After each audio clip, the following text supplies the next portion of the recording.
This is part 7 of the game from the latest One Piece Pirate Warriors 4. In this video we will enter Land of Wano Arc, game original. The game story in Wano Arc is different from the manga or anime but overall not bad. The narration that I brought followed the story of the manga.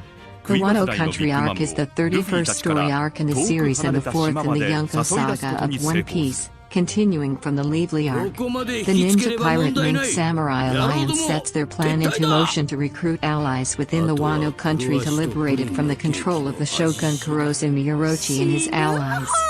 Kaido of the Yonko and his crew, the Beasts Pirates. Meanwhile, the Big Mom Pirates, who followed the Straw Hats of Wano to get revenge for the previous events back on Tata Land, decide to form an alliance with the Beasts Pirates in order to conquer the world. Nekomamushi and the Guardians arrived on Sphinx, where Marco resided and worked as a doctor. Marco revealed that Sphinx was Whitebeard's homeland and his last keepsake. With Edward Weevil and back and hunting for Whitebeard's inheritance, Marco anticipated that they would attack this place, and so elected to stay behind and protect it instead of joining the Ninja Pirate Mink Samurai Alliance against Kaido. However, he told Nekomamushi to give Luffy a message from him once he arrived at Wano country. Sometime later, Luffy's crew read about the Lively while sailing to Wano. Nami noticed an article about Kaido and Big Mom, but was unable to read it due to Sanji and Chopper cutting pictures out. The crew then came to a stormy area that looked like Wano, and as they sailed through it, they encountered a school of giant carp. They then came to the bottom of a massive waterfall, and Luffy grabbed onto two of the jumping carp to pull themselves up.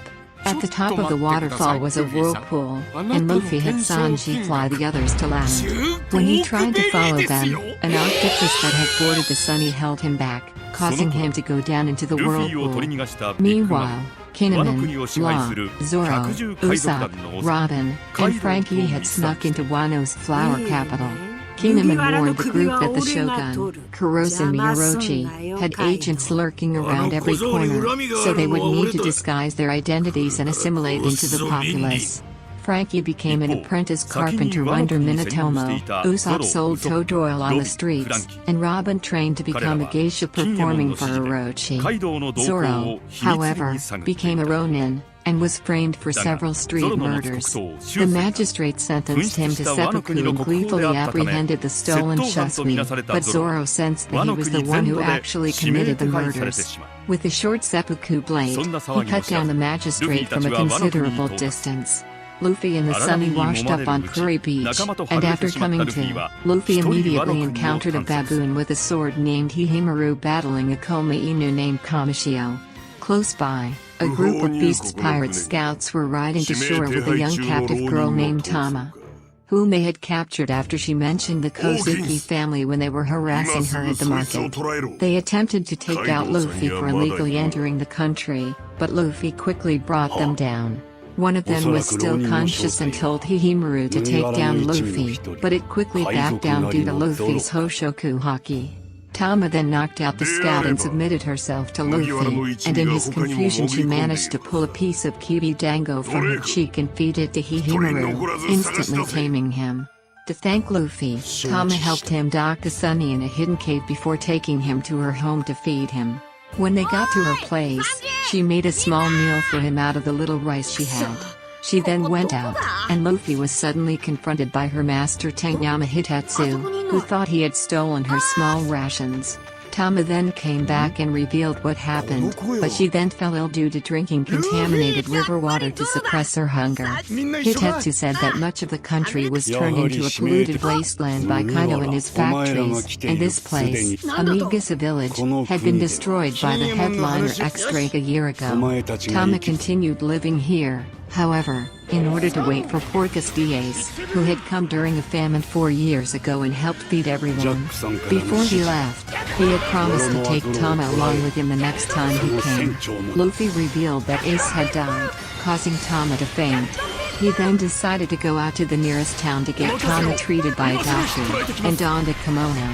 He also chose to take the cursed sword Naigaikaitsu despite Hitetsu's protests, and set off with Tama. Somewhere in Guri, Beasts Pirates headliner Basil Hawkins received a report that they had lost contact with their men on Kuri Beach, and Hawkins decided to deal with this himself.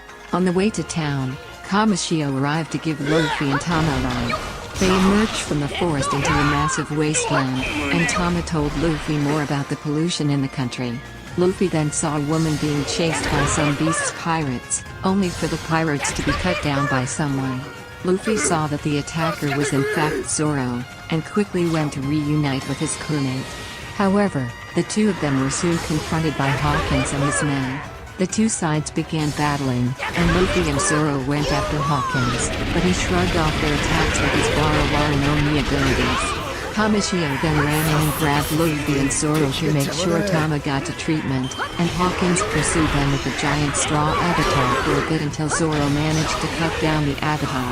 As Luffy, Zoro, and Tama headed to town, they were suddenly greeted by Tsuru, who was the woman Zoro had saved. Tsuru offered to repay them for helping her by taking them to her tea house and brewing an herb to cure Tama. At Okabura Town, the leftovers town, the tea house's poster girl Kiku was courted by the flower capital's strongest sumo wrestler Urashima, but she declined his marriage proposal. Luffy's group then arrived, and Tsuru told Kiku Nojo to make the healing brew. Tama was healed after drinking it, and Tsuru gave her some porridge to eat. After very reluctantly accepting it, Tama was brought to tears by its taste. Kiku Nojo bandaged Zoro's wounds, and Tsuru explained that all of them in the leftovers towns lived with barely any food to eat. Kozuki Oden once had a farm to feed everyone, but that farm was now used to feed Orochi and the wealthy citizens in the nearby Bakura town. Everything Okabura town got were cast-offs and leftovers from there. Suddenly, the group found themselves under attack from the gifter Batman, who with his bat smile had overheard their conversation. While they dealt with Batman's attacks, Gazelman came in and kidnapped Tama to bring her to Bakura town, which the headliner Holden had planned in order to find out about Hihimaru's taming. Kiku Nojo immediately mounted Kamishio to go rescue Tama, and Luffy and Zoro joined her. She explained to them the situation in Bakura town, and revealed that she was a samurai. On top of the mountain Roden Castle was located. Picard, Shachi, and Penguin spotted Luffy and Zoro from afar. When they saw the duo heading to Bakura town, they told Law, who quickly became worried and planned to stop them. In Bakura town, Gazelman brought Tama to Holden, who decided to try testing her abilities by pulling on her cheek with pliers. Elsewhere, Urashima told the gifter Mouseman about Kiku Nojo while eating, and Mouseman encouraged him to use his high status to take her by force. Luffy, Zoro, and Kiku Nojo later arrived at Bakura town, and while racing down the street, they were suddenly hit by a sumo wrestler who had been knocked out of the ring by Urashima. As Urashima was dominating his opponents, he saw Kiku Nojo and became ecstatic, thinking she had come to accept his proposal. He had his men bring her to him, but when he silenced and degraded the lower-class spectators, Kiku Nojo became mad and cut off his top knot with her sword. One of Holden's men told him that Urashima's top knot had been cut off, while Hawkins and his men warned the Bakura town forces about Luffy as they headed there themselves. Back at the sumo ring, Urashima decided to attack Kiku Nojo for her actions, but his attack was met by Luffy. Luffy challenged him to a sumo match for Kiku, and the two of them began fighting.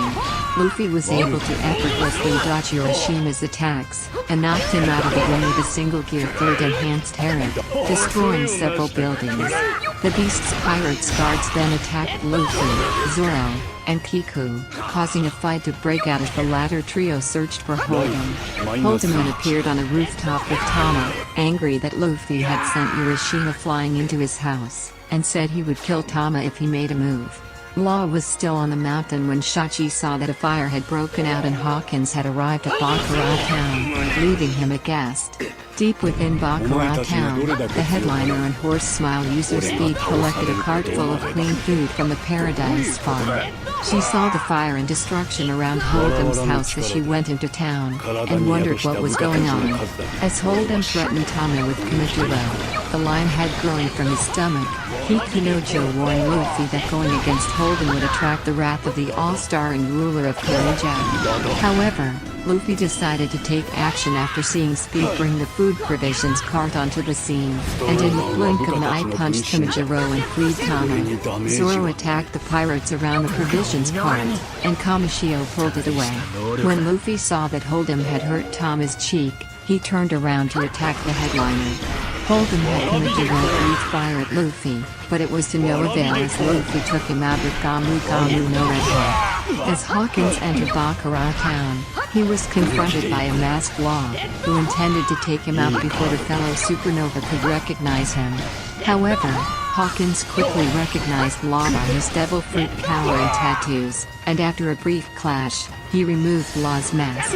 He revealed to Law that he had figured out that his and Luffy's alliance had infiltrated Wano.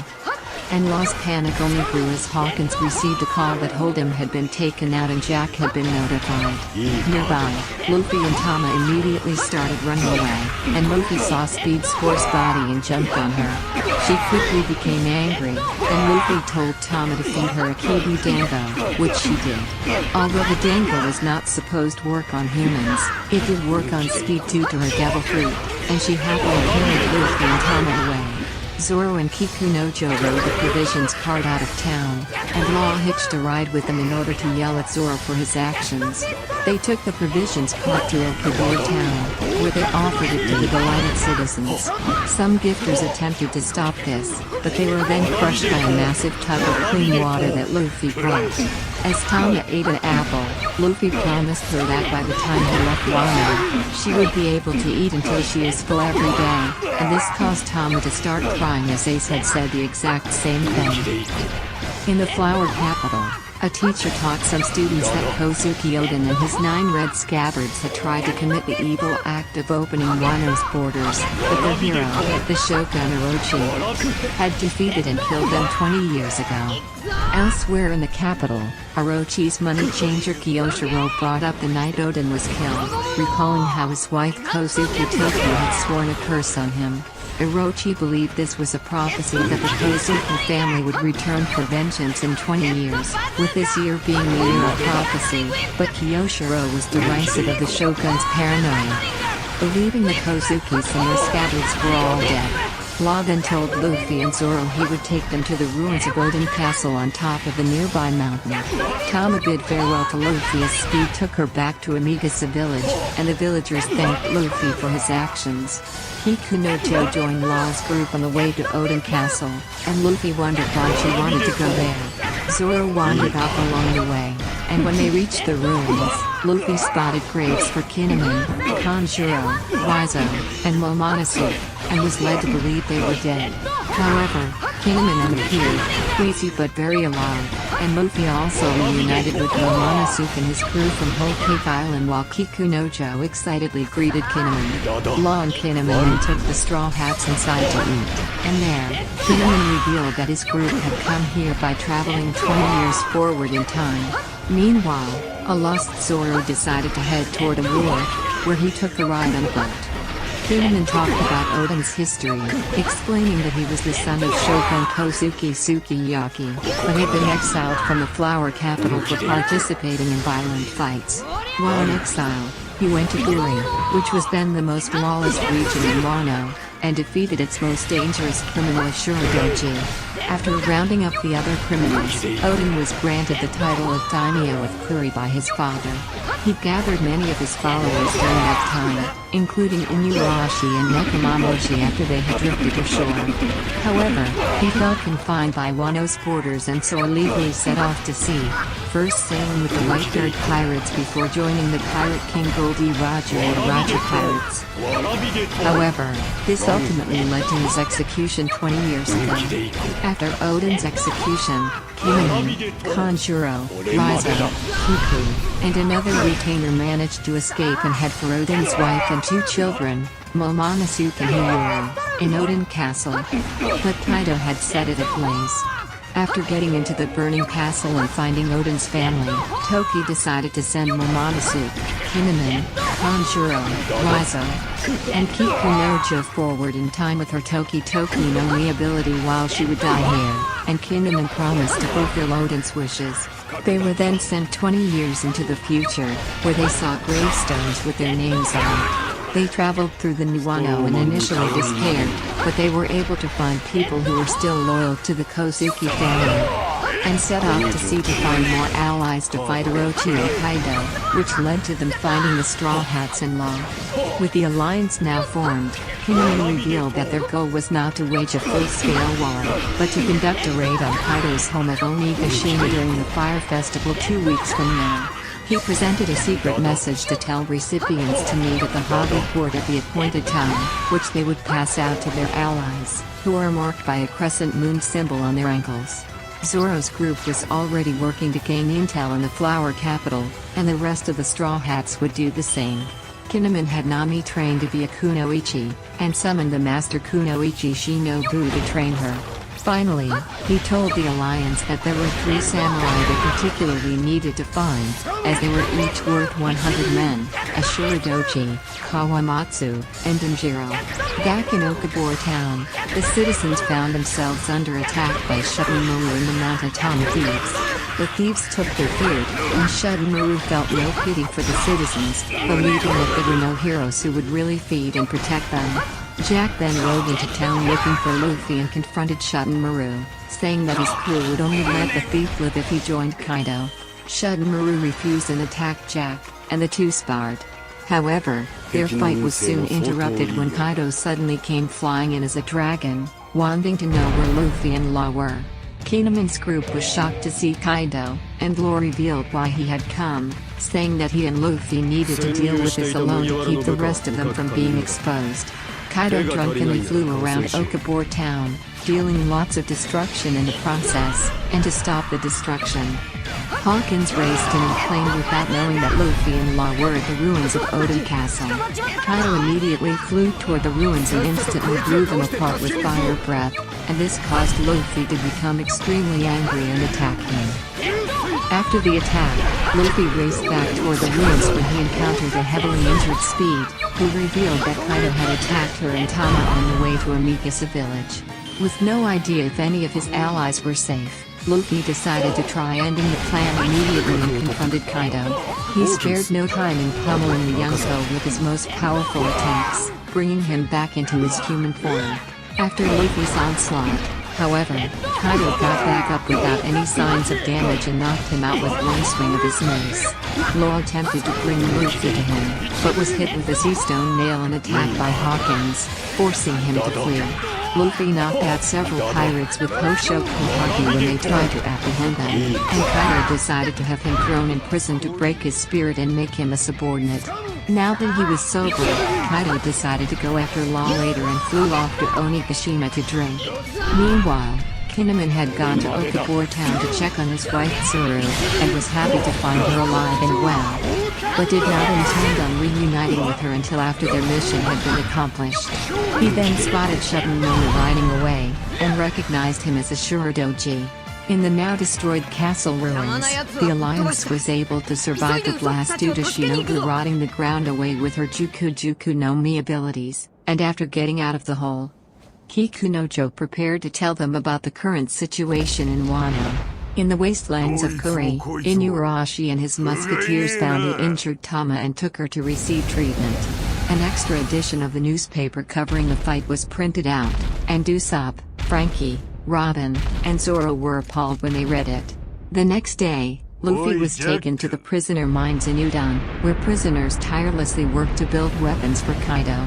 One mysterious prisoner was fed a poisoned fish that was supposed to be boneless, and when Luffy was brought inside the prison, a guard attempted to attack him for glaring at him.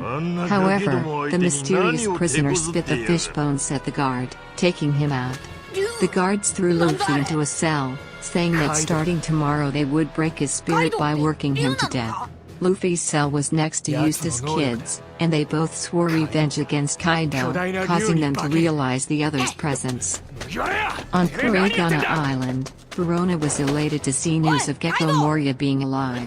She decided to go find him, which Mihawk stated might be for the best because of some developments at the Leveling. Meanwhile, Moria invaded Pirate Island with a zombie army to confront Blackbeard and find a missing Absalom, who had come to the island a few days ago. However, Moria found out that Absalom had been killed after Katarina Devon impersonated him with the Inu Inu no Mi model Kyubi no Kitsune, allowing Shiryu to use the Suke no Mi power he had stolen from Absalom to attack Moria and his army. Blackbeard then called out to Moria from his hideout, inviting the former Shishibukai to join his crew and revealing recent earth-shaking events including the executives of the Revolutionary Army fighting Fujitora and Ryokubu during the Leveling and the Straw Hats' arrival at Wano country. On Mount Akama, Inuarashi clashed with Ashura Doji as Kinemon, Momonosuke, Kiku, the Minx, and Ashura's men looked on. Kinemon stopped the fight, and Ashura refused to rejoin the Kozuki family, saying he was only loyal to Odin and the rest of his followers' absences the past 20 years left a hole too large to be filled. In Amigasa village, Tama recovered from her injuries, and on Onigashima, Jack was berated by his fellow All-Stars King and Queen for the low offerings from Kuri. In the Flower Capital, among news about the thief Ashimitsu Kozo and street murderer Kamazo, the Kozuki family's allies received Kinemon's secret message and understood it. As this happened, Nami and Shinobu infiltrated a high-ranking official's house to spy on a covert weapons trade deal, though were caught and forced to flee. While gliding away, Nami saw that Sanji had opened a soba stand on the street. Usopp, Robin, and Frankie reunited with Sanji as they ate his soba, but trouble quickly arose when 3 thugs from the Kyoshiro family came to try extorting money from him. When Sanji refused, they hit a little girl's bowl out of her hands, resulting in Sanji and Frankie beating 2 of them to the ground. The third one ran off to report this to Kyoshiro, who told him to contact Queen to send assassins after Sanji. In the aftermath, Sanji gave the little girl another bowl of soba, and she introduced herself as Toko, laughing whenever she spoke.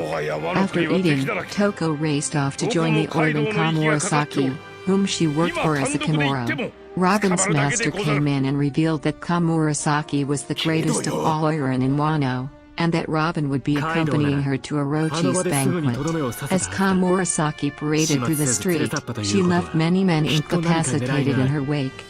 She was attacked by a group of men whom she had swindled after tricking them into giving her money to purchase her freedom. The men were quickly taken out by a guard and exiled, and Komurasaki coldly looked down on them.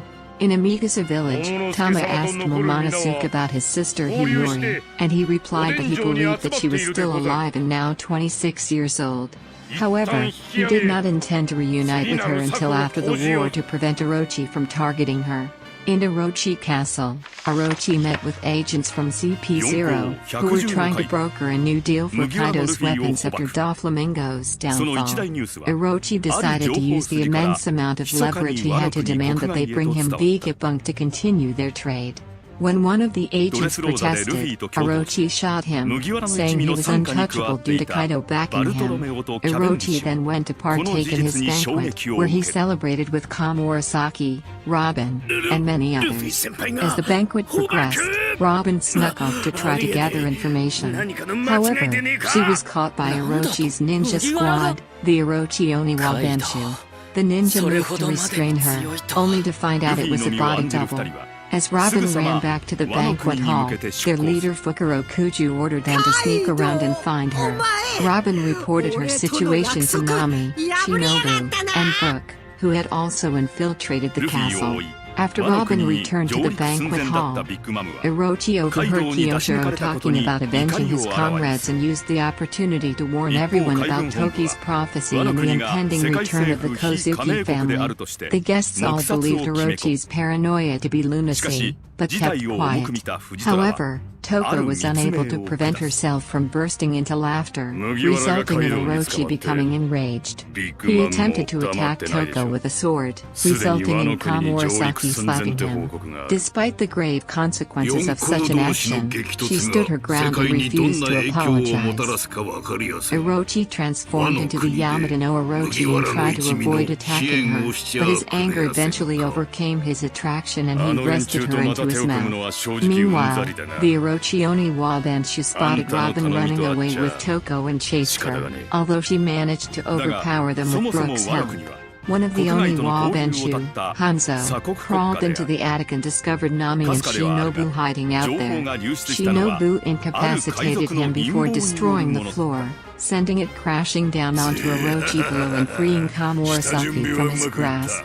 The Oirinen stood in front of Kyoshiro and let him strike her down in order to give her a samurai's mercy. Orochi was distraught to see Komurasaki be killed, and he started chasing after Robin and Toko. However, Nami summoned Zeus and brought him down onto the Shogun, striking him with a massive thunderbolt. As Frankie was working, Minatomo revealed to him that he had pawned off the blueprints to Kaido's mansion, leaving Frankie enraged. He ran off to the pawn shop and worked to trace the passage of the blueprints from person to person. The trail went cold after a man named Raikuda revealed that a man from Kuri had stolen them from him, and Frankie reported this to Kinemon. Kinemon took over looking for the blueprints as the Minks brought in food and weapons they stole from the beast's pirates. They had forged a note to make the pirates think that the mounted Tama thieves had stolen it. Meanwhile, X-Drake and Page 1, two of the strongest six headliners known as the Flying Six, went through the flower capital to look for Sanji. Law snuck up to Sanji and told him to go hide, and they along with Usopp and Sanji ran off. However, Page 1 started rampaging in his Spinosaurus form and attacked citizens to draw Sanji out. This worked as Sanji attacked Page 1, and as Page 1 called X-Drake for backup, Sanji assured his comrades that he would finish this quickly without being spotted as he pulled out his raid suit. Sanji donned the raid suit, and Law recognized him as the character Stealth Black from Sora, Warrior of the Sea. Sanji became invisible and attacked Page 1 by surprise, sending him crashing into a building. Page 1 transformed into his hybrid form and hit Sanji through multiple buildings with his immense strength. However, Sanji was barely hurt and attacked Page 1 from above, and Law, Usopp, and Frankie fled the flower capital and headed toward Ebisu town. ドレスローザでお会いできなかった皆様とのご対面。麦わら大船団ね。助けてくれるなら心強いわ。俺絶対ルフィ先輩。いや。なこ。皆さん、部下から報告。待っててくんぞ先輩方。必ずや一刻。ビッグマムが現れるまでに。 ルフィ殿の居場所をつかむでござる。敵を縛り上げて情報を聞き出せ。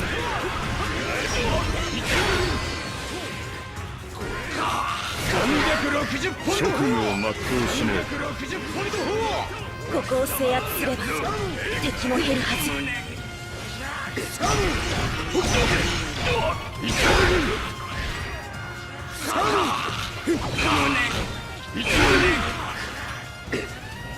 360ポンド砲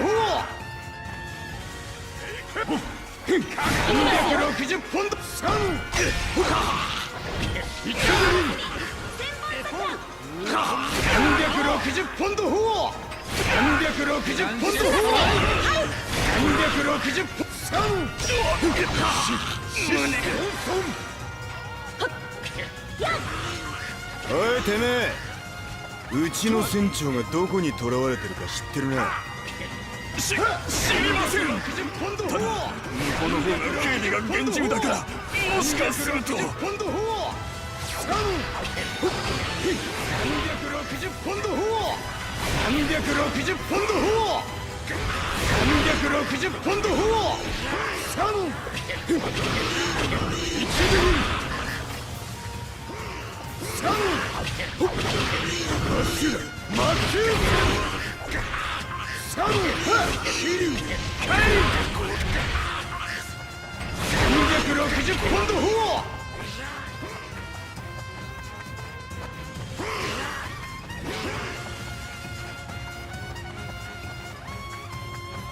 急がねえとビッグマムが来ちまう。多少の手荒な真似は仕方ねえよな。しそんそん。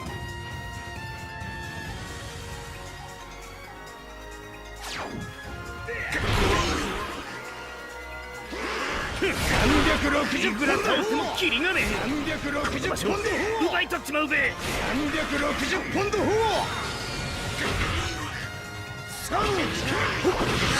しそんそん。360ポンド砲。360ポンド砲。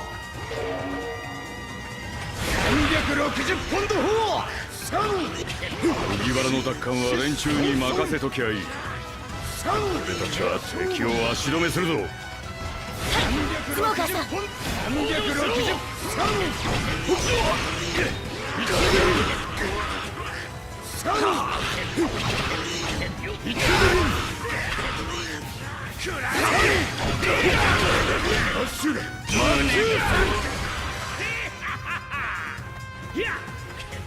先輩方、準備できたらすぐ行きます。待っててくんぞ。360ポンド砲。360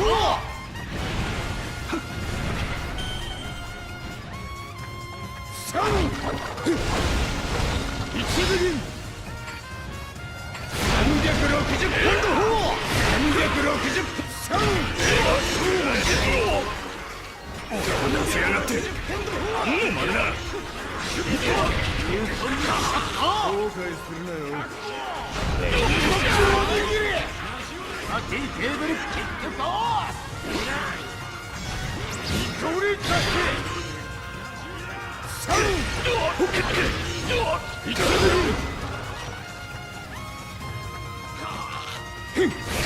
360ポンド砲。360ポンド砲。おめえ知ってんだろ、俺たちの仲間がどこにいるか。360ポンド砲。他のやつに聞いてくれ。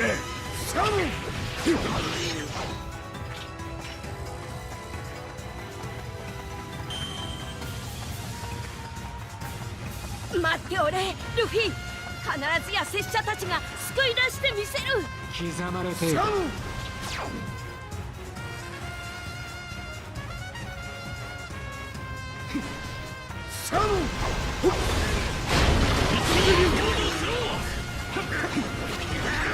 360ポンド。なんか一体やらしいやつらめ。360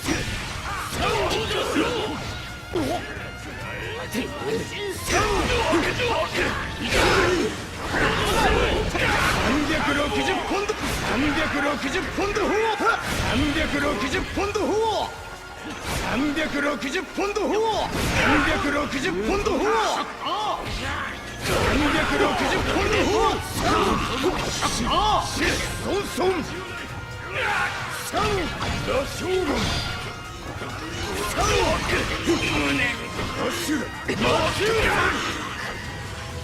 お前たちに構っている暇はない。この縄張りは僕がもらう。360ポンド。360ポンド。360ポンド。360ポンド。360ポンド。これ以上蹴り飛ばされたくなきゃ捕虜の居場所を教えろ。教えろと言われても。和倉町の方じゃねえか。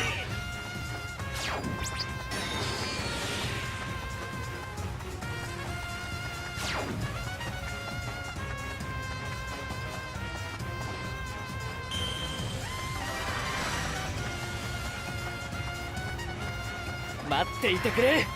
すぐに戻る。360ポンド砲。360ポンド砲。360ポンド砲。360ポンド砲。面倒を持ち込みやがって。ポンド砲。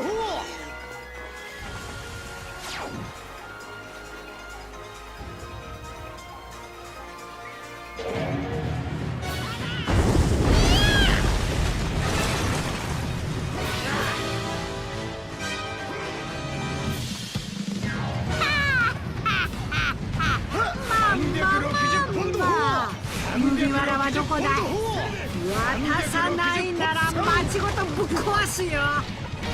くそ、もう来やがったのか。相変わらずとんでもねえ破壊力だ。なんとかしねえと。手分けしてルフィ軍を探そうぞ。お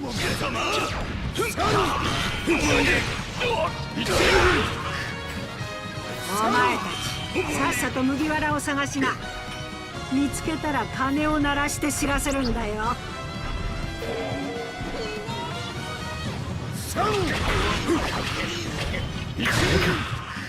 うまく使えばビッグマムを誘導できそうだ。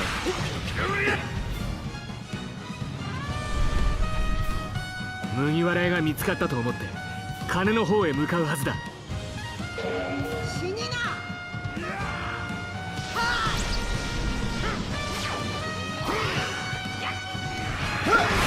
360ポンド砲。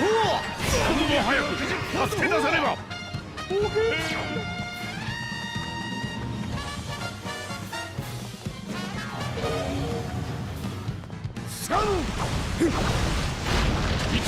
来たな、ビッグマム海賊団。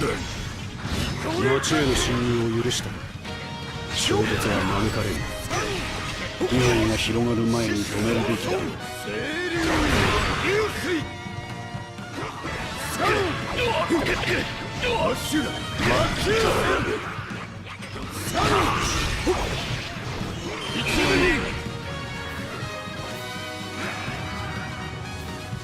待たせてしまったな。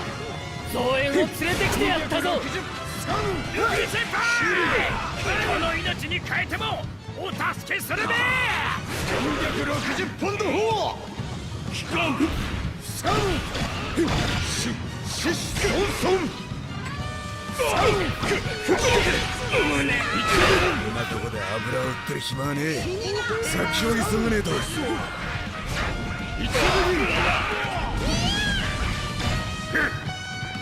捕らえた者の居場所を教えよ。知らてはならぬぞ。Meanwhile, Zoro walked through the region of Kibi with a taiko mochi named Tanayasu. Tanayasu was enamored with him and stuck along after Zoro had saved him from some Yakuza thugs.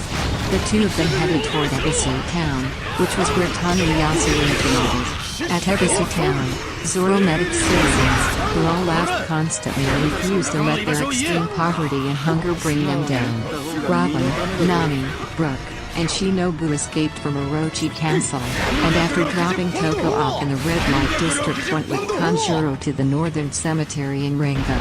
There, they talked about Kyoshiro's actions, and Kanjuro wondered what to make of him, as in his time Wano's top Yakuza boss was a man named Hyokuro of the Flower. Brooke revealed that there was a thing that lived in the basement of Orochi Castle, but it was not the road Konaglyph, which was likely on Onigashima. Nami, Robin, and Shinobu then headed back to the Flower capital to go to a bathhouse. In the prison in Minanudan, while an elderly prisoner named Grandpa Hyo collapsed under the back-breaking work. Luffy and Kid moved large blocks at a rapid rate and were rewarded with large amounts of PB Dango to eat. This caused the Vice Warden Gobon to go on a rampage due to his food reserves running out, and he stepped on Hyo as he attempted to kill Luffy and Kid in his hippopotamus mouth. Luffy and Kid quickly took him out, and although attacking a warden would result in execution, they avoided punishment due to no one seeing them inside Gobon's hippo. And they became heroes among the prisoners as Luffy carried Hyo off. The next day, Hyo thanked Luffy for saving him, and Luffy gave him some meal tickets to keep his energy up. Rizzo, having infiltrated the prison, came up to Luffy to tell him that he located the keys to his sea stone handcuffs, but they were in a heavily guarded room. Caribou then went to Luffy to ask for meal tickets, offering to become his subordinate if given some, but Luffy refused. On Onigashima, Kaido and the Beast's pirates were on high alert as the Big Mom pirates were approaching Wano country on the Queen Mama chanter. They had attached the chanter to the giant cart to pull them up the waterfall. However, King then flew in with the power of the Ryu no Mi, Pteranodon, and crashed into the ship, sending it falling back down the waterfall, with Big Mom falling into the ocean in the process. The rest of the Big Mom pirates landed safely on the chanter, and they wondered what would become of Big Mom. Some of them were worried that Kaido would kill her, as the two Yonko hated each other after once being crewmates. That morning, Chopper, Momonosuke, Tama, and Kiku walked down to Curry Beach when they saw Big Mom washed ashore. Chopper became frantic while the other three wondered who she was. However, Big Mom revealed herself to have no memory of who she was.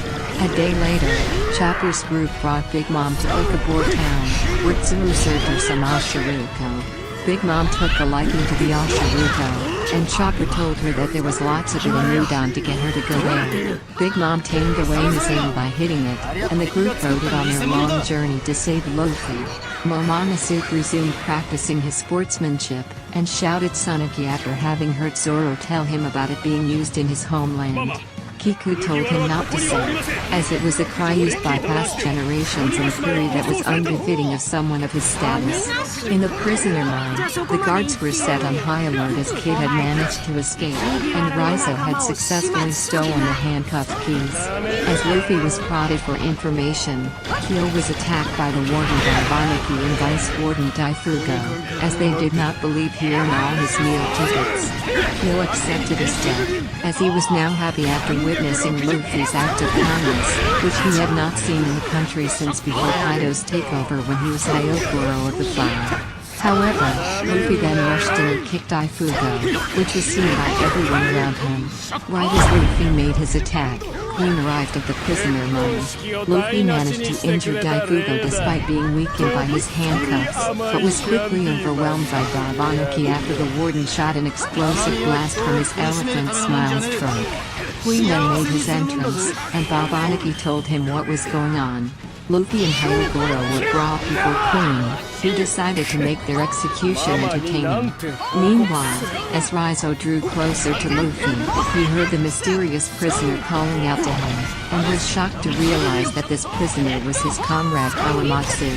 Raizo had to leave Kawamatsu after being spotted, and Queen put Luffy and Hyogoro into a sumo ring. He had special collars affixed to their necks, saying that if they were forced out of the ring, the collars would go off and decapitate them. To decrease their disadvantage, he had Luffy's handcuffs removed, much to Raizo's bewilderment. A group of waiters then charged into the ring, but Luffy quickly knocked all of them out with his Hoshoku Haki. He then easily beat the pleasures, and tried to hit them by projecting Haki from his palm like he had seen Rayleigh do, but was unsuccessful. The gift himself, Bakuman and the Dillo Man entered the ring, and Luffy used his advanced Kenbun Shoku Haki to help Kyo avoid their attacks, but continued to fail at advancing his Busso Shaku Haki. Hyogoro eventually recognized what he was trying to do, revealing that people from Wano know it as Ryuo.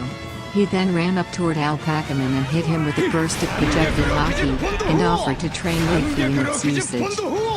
Sanji, Usopp, Frankie, and Roar reached Ebisu Town, where they heard the news about Kamurasaki's death and met Taniyasu. Yasu revealed that Zoro had left to chase after a thief who took his sword, and during their interaction, the group realized that Sanji had left as well. Meanwhile, Nami, Robin, and Shinobu made it to the bathhouse, and as they bathed, Shinobu told them about Hyogoro, whom she knew would corral enough respect to substantially increase their numbers. However, she believed him to be dead. Suddenly, Hawkins and Drake commenced a raid on the bathhouse, and rounded up everyone with a crescent moon on their ankle, which they knew to be a symbol of loyalty to the Kozuki family. Nami tried hiding behind Shinobu, and Hawkins spotted her and tried to draw her out, unwittingly disrobing her. This caused Sanji to inadvertently deactivate his raid suit power and reveal his presence, and Hawkins and Drake recognized him as he quickly flew with 3 comrades out of the bathhouse. As they fled, Sanji revealed that in addition to Orochi knowing about the ankle tattoo, he had also captured lost crewmates to lure him out. Meanwhile, Zoro chased the sword thief, a warrior monk named Yukimaru, to Oyaki Bridge in Ringo. Yukimaru had already returned Chesui to Ryuma's grave, and Zoro clashed blades with him to try and get it back. After fighting for a bit, they were suddenly interrupted as Kamurasaki and Toko raced onto the scene, pursued by Kamazo the manslayer. Zoro intercepted Kamazo, who unbeknownst to the public was an assassin in Orochi's service, and was sent by the Shogun to kill Toko. Kamurasaki begged Zoro to help him, and he agreed in exchange for food and alcohol. Zoro and Kamazo then commenced an intense duel, and were even until Kikamaru decided to attack Zoro again. With Zoro turning his focus to the monk, Kamazo was able to pierce him through the shoulder with one of his scythes. However, Kamazo was unable to pull it out, allowing Zoro to take it and put it into his mouth. Zoro then attacked Kamazo with Rengoku Onigiri, striking him down. Immediately afterwards, Kikamaru departed as Zoro lost consciousness from his wound. Zoro woke up in a house in the northern cemetery, where he found himself being tended to by Kamurasaki. She thanked him and told him about her and Toko's situation, and revealed that she was actually Momonosuke's younger sister Hiyori. Hiyori told Zoro about how she stayed behind in the past to ensure the Kozuki family bloodline kept going, and was taken care of by Kawamatsu. Zoro wondered about the Alliance's next course of action now that Orochi had gained an advantage on them, but went to sleep to help himself heal. Meanwhile, Kinemon's group found out that Orochi had discovered the meaning of their secret messages, and in the Flower Capital, hundreds of Kozuki family supporters were rounded up and put into a large prison in Yasetsu town. After Sanji's group came to Ebisu, Shinobu blamed Law's crewmates for revealing the secret, causing Law to get into an argument with her, and Law then left in anger to save his crewmates himself. Tanayasu came up with the secret message, and asked that Shinobu's group tell Kinemon that he would be participating in the final battle. Though he spoke to them like a familiar, Kanjuro and Shinobu were unsure of who he was. Yasu then went around helping various townspeople, and an old woman said that although his daughter, Toko, sent him money from the Flower Capital, he gave most of it away and was considered a saint by the townspeople. In the prisoner mine, Luffy continued hitting opponents out of the sumo ring, but was still unable to progress his haki. Night fell and the Beast's pirates all retired, leaving Luffy and Hyogoro in the ring. After Luffy knocked out the guards around them with Hoshoku haki, he and Hyogoro were approached by Raizo and Caribou, whose handcuffs were the ones Raizo got the key for. Raizo was happy to see Hyogoro and told Luffy who he really was, and Hyogoro said they possessed a great opportunity in this prison, as many people were sent here for rebellion against Orochi. Winning these people to their side, including the regional Yakuza bosses and Kawamatsu, would substantially increase their allies. Raizo and Caribou then acquired Queen's Oshiruko stash and gave it to Luffy and Hyogoro, who ate all of it. When morning came, Queen noticed that they had grown fat, though did not suspect they had eaten his Oshiruko, and his subordinates were too afraid to tell him. In the Flower Capital, Fukurokuja reported to Orochi that Ashimitsu Kozo had been caught, and Orochi was surprised to find out his identity. The shogun ordered that the thief be publicly crucified, and had it broadcast along with Kamurasaki's funeral. Meanwhile, Brook found Zoro, Hiyori, and Toko in the northern cemetery, and he told them about the development with Ashimitsu Kozo, revealing that he was Tanayasu. Toko immediately ran off to save her father, forcing Zoro and Hiyori to chase after her. As they watched the broadcast of Yasu's crucifixion, Kanjuro and Shinobu finally recognized him as Shimotsuki Yasui, the former daimyo of Hakumai. Many years ago, Oden had hung around Hakumai after being exiled by Sukiyaki, and was cavalier about becoming shogun as he believed Yasui to be better suited for succeeding his father. However, Yasui had none of that, as he was intent on Oden living up to his father's challenge. Sometime later, Yasui had caught the 9 red scabbards stealing money to give to Oden. To their surprise, he let them take the money, with the command to serve Oden well on his way to becoming the next shogun. Meanwhile, one of Hold'em's men set fire to Mount Atama to get revenge on the thefts that were committed by Kinemon's group under the guise of the Mount Atama thieves. And Ashuradoji led his men to attack Bakura town. With them heading out, Kinemon and Inuyarashi raced toward Bakura town to intercept them. As they reached Bakura town, they watched the broadcast of Yasui's execution. Yasui revealed to the crowd that he was actually not Ashimitsu Kozo, and only claimed to be him to get a public execution. He then claimed that he created the Kozuki family's secret message as a joke, and that the crescent moon tattoo was just a popular symbol from the past. This caused Orochi's subordinates to start having doubts, and as Orochi was being brought to the execution platform, he became enraged after hearing Yasui curse him.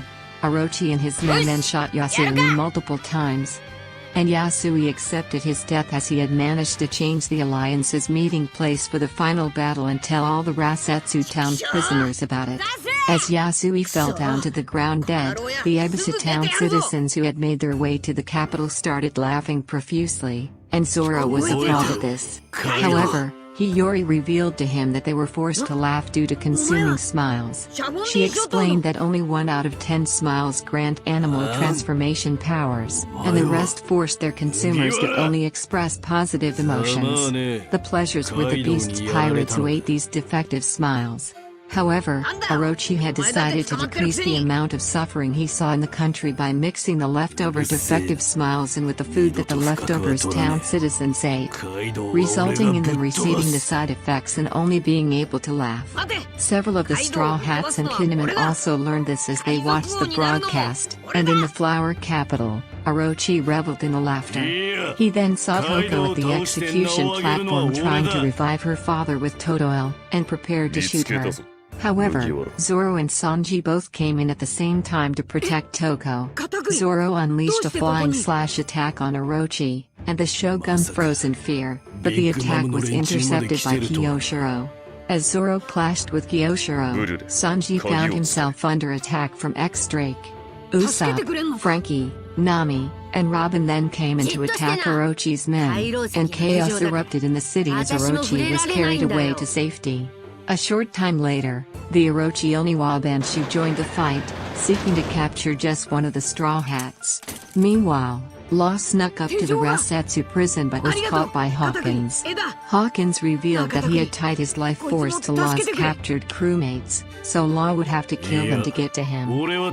After Luffy, Hyogoro, and the prisoner mine guards watched the execution broadcast, Babaniki reported to Queen that 2 criminals had just been brought in. Kid and Kamazo were then brought in, and Kid was distraught to see Kamazo's state, revealing that he was killer and was now forced to laugh all the time after eating the defective smile. Queen then had Kid and Killer submerged into a tub and resumed the Sumo Inferno, telling Luffy that they would stay in there until he and Hyogoro died. Luffy tried to attack Queen, but to no avail. However, Big Mom then broke into the mine, looking for Oshiruko. Queen was immediately angered about her wanting to take his favorite food, and transformed into a Brachiosaurus to confront her. However, Big Mom slammed his head into the ground before swinging him around by the neck and throwing him into the wall with monstrous force, leaving him defeated. As Queen flew into the wall, he knocked over the contraption holding Kid and Killer, freeing them, and also broke Kawamatsu's cell door. The Beast's pirates tried to contact Kaido, but could not get a signal, as Caribou had gotten the idea to smother the boss Tanishi that facilitated communication outside of Udon. Big Mom found Queen's Oshiruko container, only to become depressed as she found it empty. Luffy then unwittingly revealed that he and Hyogoro had eaten all of it, causing Big Mom to attack them in a fit of rage as she had wanted to take the Oshiruko back to Okabor town and share it with the people there. Big Mom's attacks pushed Luffy and Hyo toward the edge of the sumo ring, and they were eventually forced out. However, right before their collars went off, Luffy managed to rip them off. Luffy recognized that he had done what Rayleigh had done to Kami on the Sabaody archipelago. And Hyogoro stated that he had gone beyond projecting his haki and went a step further to using haki to destroy objects from the inside. Hyo decided to have Luffy continue training with his life on the line by ordering him to protect him from Big Mom. Luffy tried projecting his haki to block Big Mom's attack, but was unsuccessful and Big Mom hit him into the wall before chasing him around the entire prisoner mine. While Big Mom was chasing Luffy, Queen came up with a plan to try to stop her. When they returned to the clearing, Queen dove on Big Mom in his Brachiosaurus form and hit her on the head with immense force. Rather than harming her, though, it restored her memories, and she recognized Queen. However, she then fell asleep, and Queen immediately took action to have her restrained with sea stone, and he took her to Onigashima, leaving Babaniki in charge of restoring order. With the chaos dying, Luffy decided to take over the prison. Bob Aniki ordered the prisoners to subdue Luffy, and to Luffy's surprise they did so, as they told him that they had no wish to suffer further by rebelling against Kaido. Daifuga started shooting the prisoners with Excite bullets made by Queen that transmitted the contagious virus known as money, and some of the guards went into Kawamatsu's cell to kill him. However, Raizo came in and threw the key to Kawamatsu's handcuffs as well as his sword Sotomuso into his cell, allowing Kawamatsu to free himself and repel his enemies. He, Raizo, Kikunojo, and Chopper then joined Luffy and Hyokoro in standing against the Beast's pirates, while Momonosuke and Tama, who were ordered to stay outside, snuck inside the mine unseen. They were able to easily overpower their enemies, but were threatened by the prisoners, who could transmit mummy to them with just a touch. However, Luffy then grabbed all the prisoners, pointing out that they were still suffering even when helping Kaido's crew, and said that joining his alliance's revolt would be their only shot at changing that. This won over the prisoners, and Bob Aniki attempted to shoot them with a powerful Excite shell, but Luffy foresaw this and tied up his elephant trunk, resulting in Bob Aniki being engulfed in the explosion. The prisoners then attacked Daifugo, and Dudon was successfully liberated. In the aftermath, Kid and Killer departed from the prisoner mine, with Kid being finished with pirate alliances and going to look for the rest of his crew.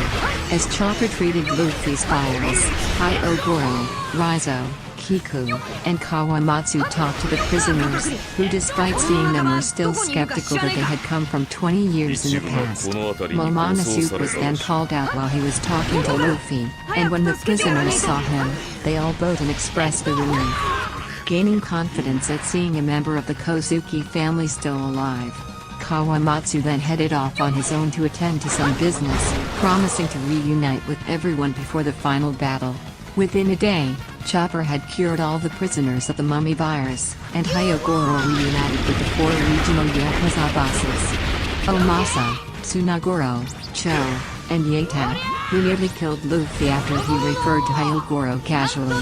The Yakuza bosses then declared they would go around the country and recruit the remaining rebels scattered around. On Onigashima, the Beast's pirates worked non-stop to feed Big Mom as the All-Stars squabbled among themselves about what to do with her. Big Mom asked King to join her crew, as his race was one of the 3 not present in Tado Land, but he refused. Kaido then came and ordered for Big Mom's chains to be removed, and after his subordinates reluctantly obliged, he and Big Mom brought out their weapons and engaged in a clash so powerful it split the heavens. The two of them fought non-stop all night, and the Beast's pirates were terrified at what might happen to Onigashima. Queen pondered escaping to return to Udon, but received a call from Bob Aniki. Bob Aniki reported that all had been settled in the prisoner line, as he had been tamed with Tama's Kibi Dango and was now her servant.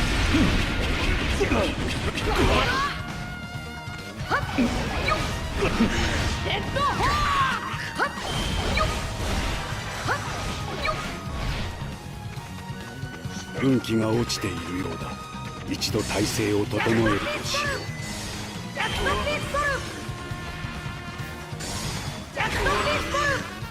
う。よし、先へ進むぞ。おーいみんな、どこだ。仲間を助けさせてたまるか。打ち取れ。ジャットピストル。ジャットピストル。ジャットピストル。ジャットピストル。ジャットピストル。はっ。バカ。てめえの仲間探しに俺たちまで付き合わせる気か。言って聞くようなやつではないだろう。それに今別行動しても不利になるだけだ。最終的にママの元へ連れ帰れ。それで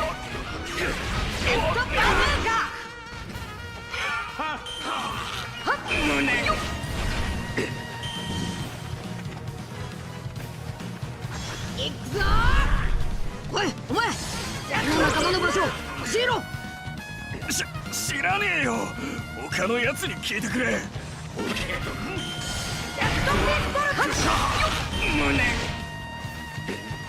おいお前、この仲間の場所教えろ。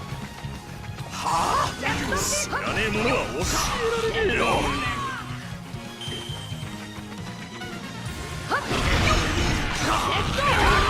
おいお前、この仲間の場所教えろ。知らねえよ。他のやつに聞いてくれ。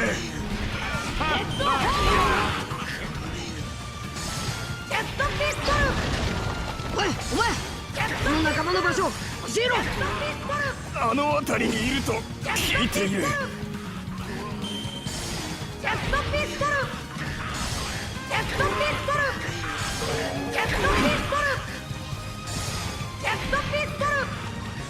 よし、待ってろよみんな。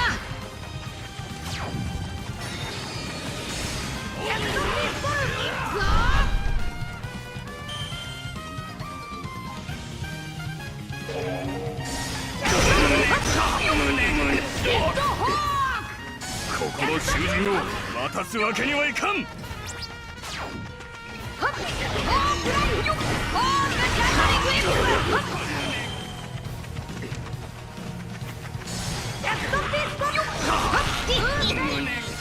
今日の鍵をもらったぞ。よーし。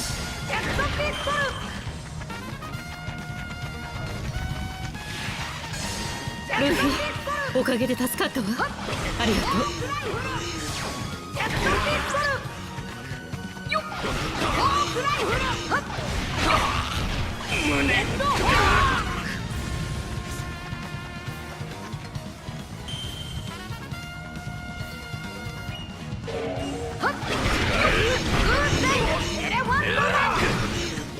麦わらのルフィだな。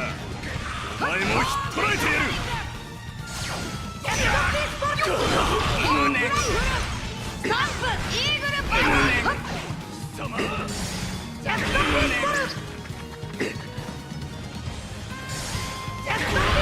鍵もらってくぞ。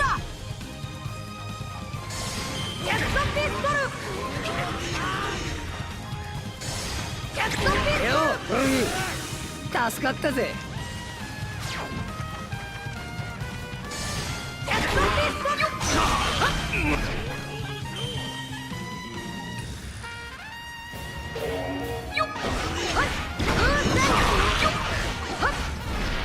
お前は俺が食い止める。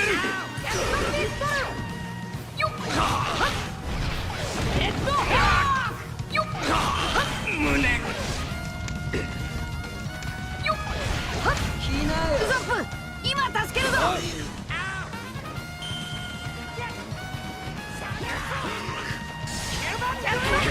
ルフィ、遅かったな。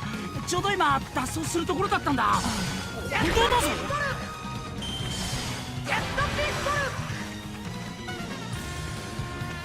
嫌な流れだ。この流れ、俺が断ち切ろう。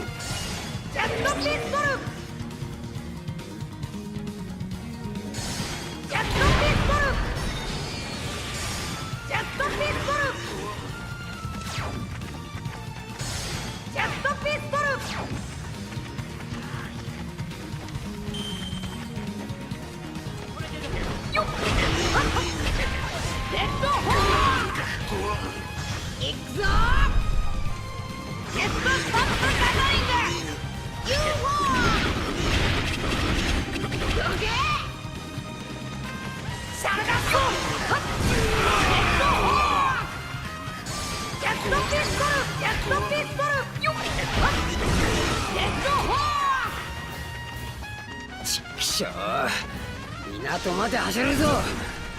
囲まれちまったらおしめだ。追っ手はそこまで来てる。急いだ方が良さそう。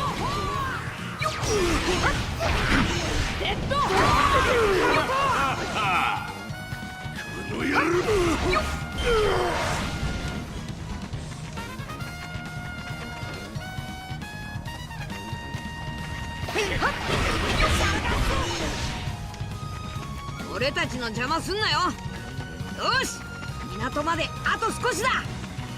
親父譲りの狙撃の腕かませてやら。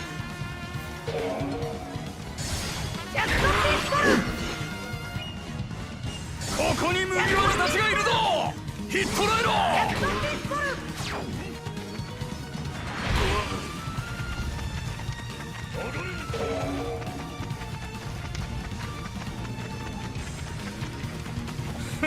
かかったな。ここは倒産。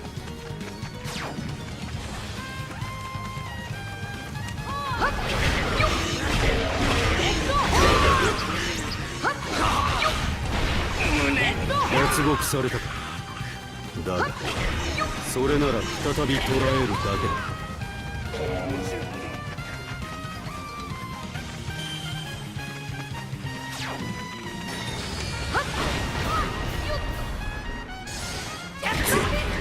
ドレイクのお出ましか。お前には用はねえんだ。そこをどけ。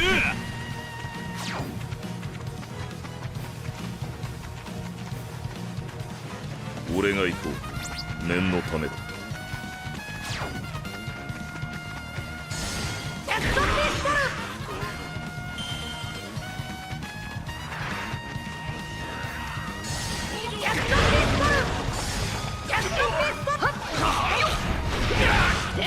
いたぞ麦わらたちだ。港へは行かせんぞ。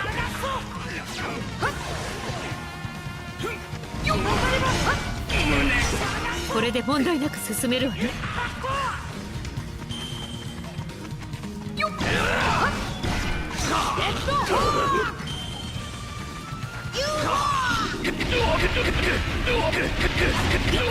し、さっさと港に向かおうぜ。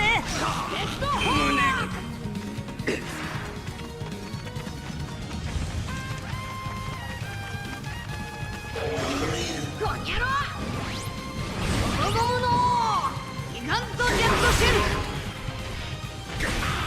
ジェットスタンプガザリング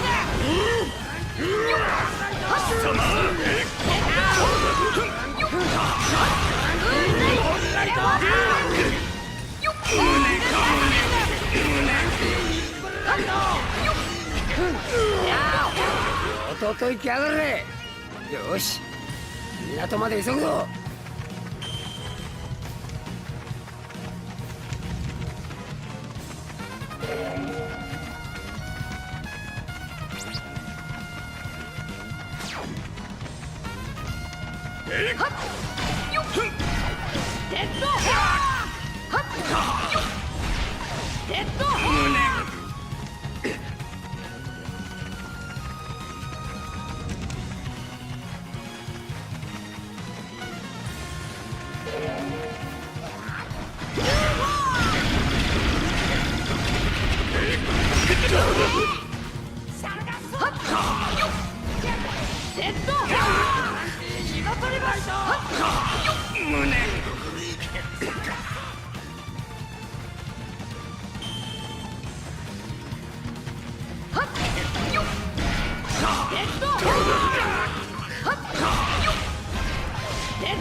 お前の知ったことだ。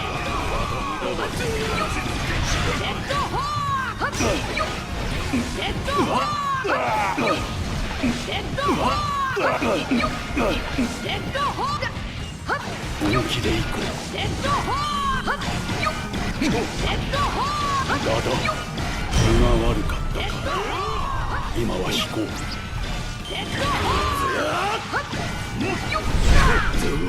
まだまだ俺の力だ。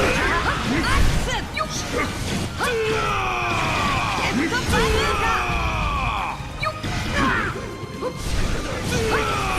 れを取ったか。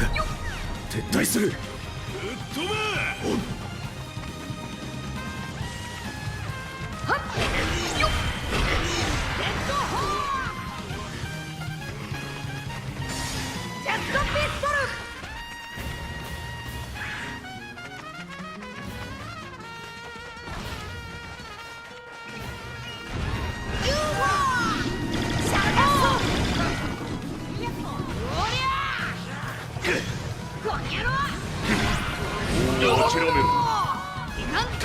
シェル。ジ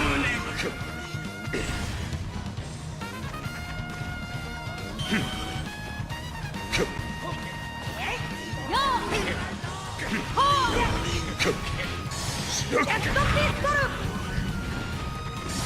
ジェットピストル。ジェットピストル。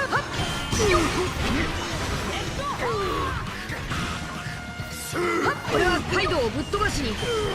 お前らは仲間のとこに戻っててくれ。何言ってんだよルフィ。一人でなんてどう考えても無茶だろ。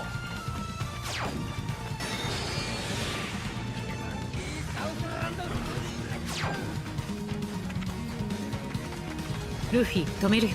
みんなを連れてくる方が早いわ。急いで合流しましょう。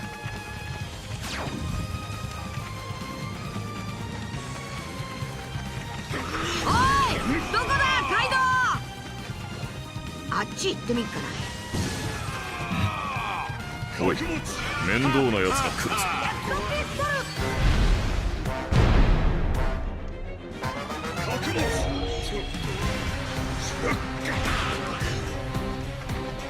これ以上好き勝手させねえぞ。ここで息の根を止めてやる。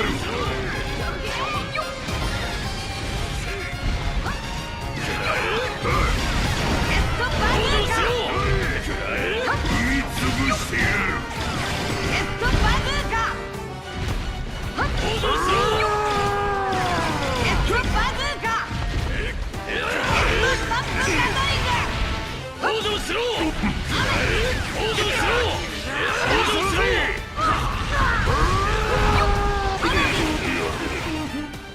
これ以上お前をのさばらせるわけにはいかねえ。うるせえ。さっさとそこどけよ。俺はカイドウに用があるんだ。ジェットバカめ。スタンプガトリング。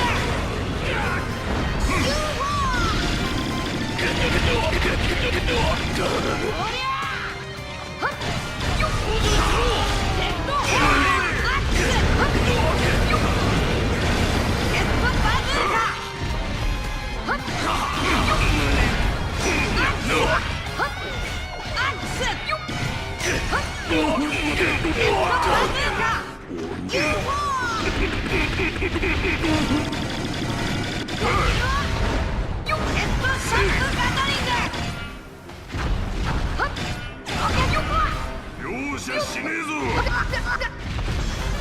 死にそうぜ。ゴムのギガントジェットシェル。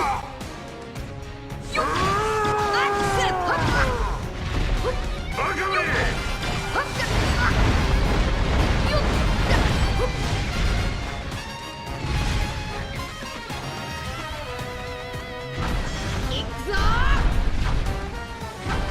死にそうぜ。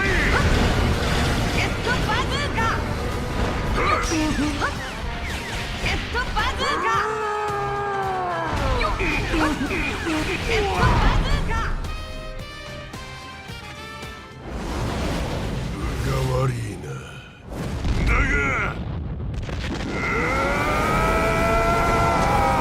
仕事にこのままでは拉致があかん。闇雲に攻撃するのではなく、俺たちの技を同時にぶつけて。てめえは引っ込んでるバカ猿。俺の獲物だ。邪魔すんじゃねえよギザお前ら人の話を聞け。まとめて踏み潰してやる。何今だ。食らいやがれ。ゴムゴムのジャンキリキングコンセンター。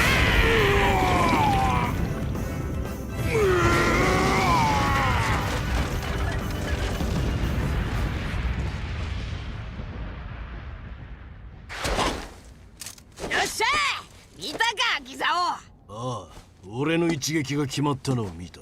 てめえのじゃねえ。なんだとこの野郎。お前ら先にとどめよ。そこまでだ。ああ、なんだてめえら。ビッグマム海賊団鬼ヶ島に上陸間近との報あり、急ぎ戻りましょう。ママ。今は引く。だが今度こそ次はない。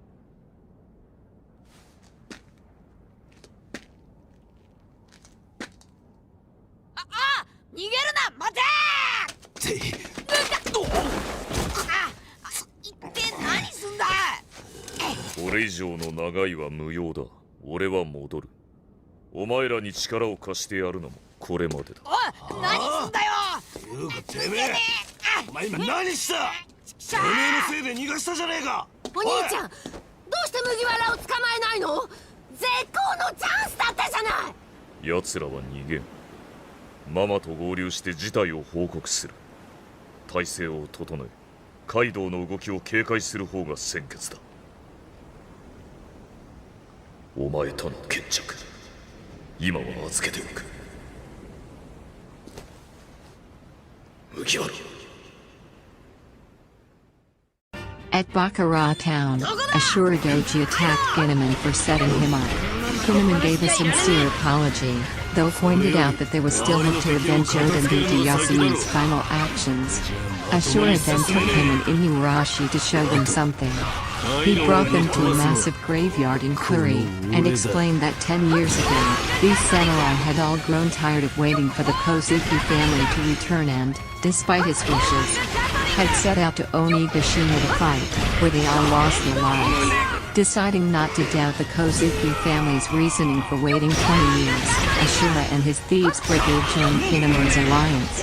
Ashura then took Kinemon and Inuarashi to Port Itachi, where he showed them many old ships that could be used to sail to Onigashima. Kinemon was ecstatic to see this, planning for Frankie to get the ships in working condition.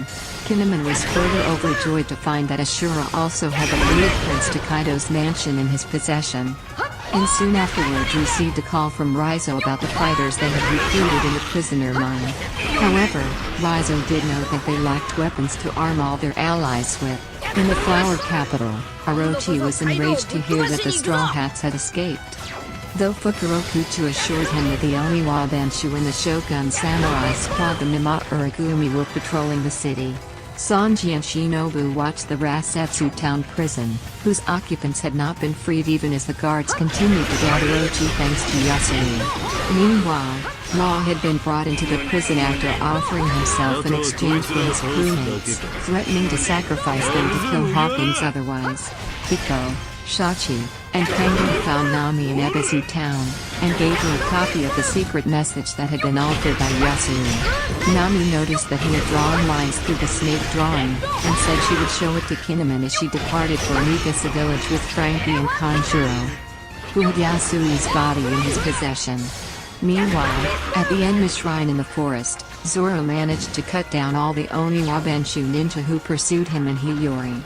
He and Hiyori then decided to head back to Ringo, with Zoro wanting to reclaim Shusui from Yukamaru and wishing to kill Orochi with his own hands. The next day, Zoro returned to Oyagi Bridge and clashed with Yukamaru again, but their fight was interrupted by the arrival of Kawamatsu. Hiyori tearfully reunited with Kawamatsu, but they were interrupted again as some beasts pirate shot Yukamaru to try to get their weapons back. Zoro and Kawamatsu quickly started attacking the pirates, and Yukamaru ran away as he expressed joy seeing Kawamatsu again. Zoro chased after him, and Kawamatsu and Hiyori talked. Hiyori told Kawamatsu that she had left him so he would stop giving all his food to her, and Kawamatsu revealed that after she left him 13 years ago, he had gone to Ringo to collect the weapons left on the graves there. While there, he had met the Kamijitsu Onamaru, who was the companion of the late daimyo of Ringo Shimotsuki Ashimaru. Onamaru initially opposed his effort to collect the weapons, but eventually relented due to Kawamatsu's willingness to sacrifice himself for it. Onamaru became Kawamatsu's companion and helped him stockpile the weapons, and Kawamatsu donned the alias of Yukamaru to chase away grave robbers. Kawamatsu was later caught in the flower capital and imprisoned in Udon, and in the present, he did not expect to see Onamaru still here. He and Hiyori caught up to Zoro, who revealed that Kyukimaru had opened up the secret chamber before heading off. The trio went into the chamber, where they found all the weapons from the graves ornately collected. Kawamatsu contacted Ginnaman to tell him that they now had weapons to arm their allies with for the final battle, and outside the chamber, Kyukimaru transformed into Onamaru. Hiyori told Zoro that he should leave Shusui with Ryuma's grave and offered to replace it with Enma, a metal that Oden had passed down to her, which was the only weapon to have wounded Kaido. Zoro reluctantly agreed, though Kawamatsu had many reservations. In the Rasetsu town prison, Law had overwhelmed Hawkins and cut him up, and told him to reveal what happened to his alliance with Kid and Scratchman Apu. Hawkins stated that Apu had been working for Kaido since the beginning, and Kaido wanted to recruit him, Kid, and Killer to join his crew. He had obliged due to having no chance of survival otherwise, but Kid and Killer had fought until they collapsed. Hawkins wondered if Law had any doubts about his alliance with Luffy now that they were in Wano, but Law gave no answer as he headed out of his cell. Law told a mysterious person nearby that if their plan involved facilitating his escape, he would go along with it. As Luffy trained in the prisoner mine to improve his Haki and Frankie, Usopp, and the Minks worked to repair the ships. The rest of the Straw Hats and 9 Red Scabbards met to discuss the strategy for the final battle. Nami brought up Yasui's message alteration to Ginnaman, and he deduced that the lines on the snake represented legs. Meaning the snake was now a lizard, and thus their new meeting spot was to be Port Dokkaejidan. Zoro and Kawamatsu then revealed that Hiyori was alive, which overjoyed Momonosuke and the Scabbards. Hitetsu then arrived to present Enma and the sword Oden gave to Momonosuke, Ame no Habakiri. Momonosuke declined to take Ame no Habakiri at the moment, and Zoro took Enma, but quickly found that it instantly drained much of his Haki. Zoro managed to get his Haki back, successfully bringing Enma under his control. In the next 4 days, the Yakuza bosses recruited 200 more people, bringing the alliance's total numbers to 4,200. Which was still well short of Kaido and Orochi's forces, which were projected to number around 30,000. The alliance was also unable to find a way to free the Rasetsu town prisoners. By the culmination of those remaining days, Luffy had managed to successfully project his Haki, and Zoro continued improving his skill with Enma. Hitetsu revealed to him that Enma and Watawichi Monji were made by the same person, a man named Shimotsugi Kozaburo, who had illegally left Wano over 5 decades ago. On the day before the final battle, Momonosuke and Shinobu joined the 9 Red Scabbards, save for Nekomamushi and the still missing Denjiro, on a trek to Port Dokage to get ready for the raid. And Kinemon bid farewell to Luffy after the latter arrived at Amigasa village. Kinemon's group then set off through the wasteland as many workers across the country spread rumors about their potential resurgence. However, at Hakumai, Apu arrived at Wano via a gondola accessible through a cave under the waterfall surrounding the country. Accompanying him were the Numbers, a group of large, monstrous people from Onigashima, and Apu looked forward to the upcoming fire festival. On Onigashima, King reported to Queen that the Numbers were coming back, and Kaido and Big Mom were partying happily.